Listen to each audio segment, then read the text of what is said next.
The NFL has approved the new national anthem policy, and it requires players to stand if they are on the field during the performance. But it does give them the option to stay in the locker room or somewhere else so that they don't have to stand for the national anthem. So that was announced on Wednesday, and the penalty, there is a penalty. Teams will be subject to a fine if personnel does not stand for the national anthem. Also, teams have the ability to fine their own personnel if they don't stand for the national anthem as well. In announcing this decision, these are some words by the NFL Commissioner Roger Goodell. He said, "We want people to be respectful of the national anthem. We want people to stand, that's all personnel, and make sure they treat this moment in a respectful fashion. That's something we think we owe, but we were also very sensitive to give players choices." So this was a complete cave-in. This was a complete and absolute cave-in to President Donald Trump, who, you know, as you know, was noted months ago, stood up on a podium and was saying that these players that were kneeling were sons of bitches and they don't deserve the right to play NFL football. You know, get them off the field. All of this, right? You remember what is it? Planet of the Apes. You know, get a little submissive. Dog. You know, it's so funny, man. See, that's extra funny because I just watched it like a few days ago. That's Roger Goodell. That's like all these NFL owners and Roger Goodell have officially became President Trump's bitches. Officially. But see, it's still like, it's not about Trump per se. It's still really not about Trump. It's not about Trump, but Trump brought it, like, Trump brought it up here. Yeah, because he can influence his base to boycott their product. That's right. So it's essentially about market demand. That's it. So yes, Trump is not the lowest common denominator, but they recognize the kind of influence he has. So basically, the capitalism that they practice, it serves as that's like their litmus test. Their litmus test is how well their bottom line serves them, and not some sort of, I don't know, they're operating with some kind of integrity or principle. That is what's serving them, their bottom line. So that's how they make their decisions. By the NFL actually crafting this policy, they have officially established that kneeling for the national anthem is disrespectful and it is not patriotism. It is like they have established officially that you are not patriotic. You are not American. You are un-American if you kneel for the national anthem. Now, this is in response to, like, going back to the beginning with Colin Kaepernick and all the other players that kneel for the national anthem as well. They have detailed exactly why they have been kneeling, and it wasn't because we hate the national anthem. It wasn't because we hate America. It wasn't because we hate the troops.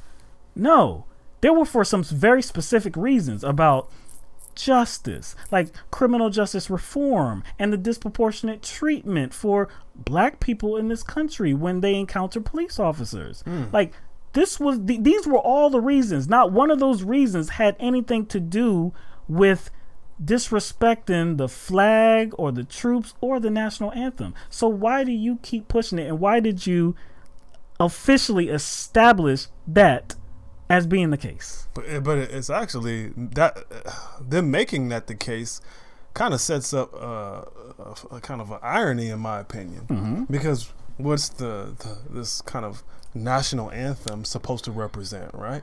It's supposed to represent freedom. It does. Justice. Right. And equality, right?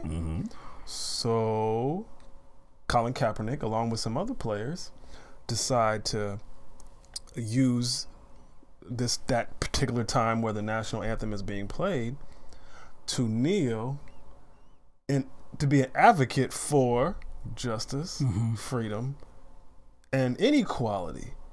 So I think it's an irony that people castigate them for kneeling for the very reason, or the very I guess the reason what this flag is supposed to symbolize. Right. You know what I'm saying? That shit just baffles me.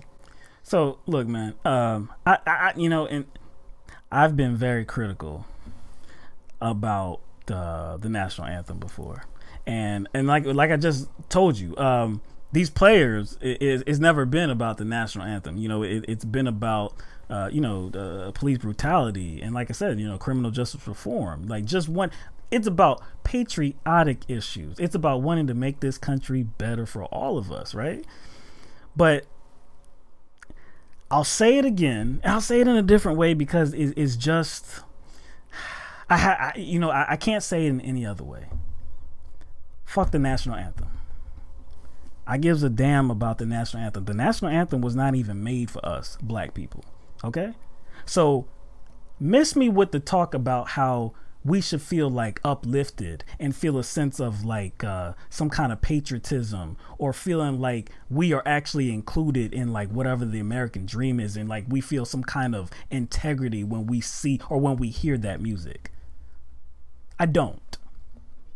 The players won't say that, but damn if I won't. I don't give a damn about the damn national anthem. You know what? Because they want to feel better about their country. That's what it's about, them being insecure. So if you're not standing up doing the same thing that they're doing, it makes them feel bad. And you, as well as me as well, and other people who don't give a fuck about the national anthem, they kind of rip the mask off.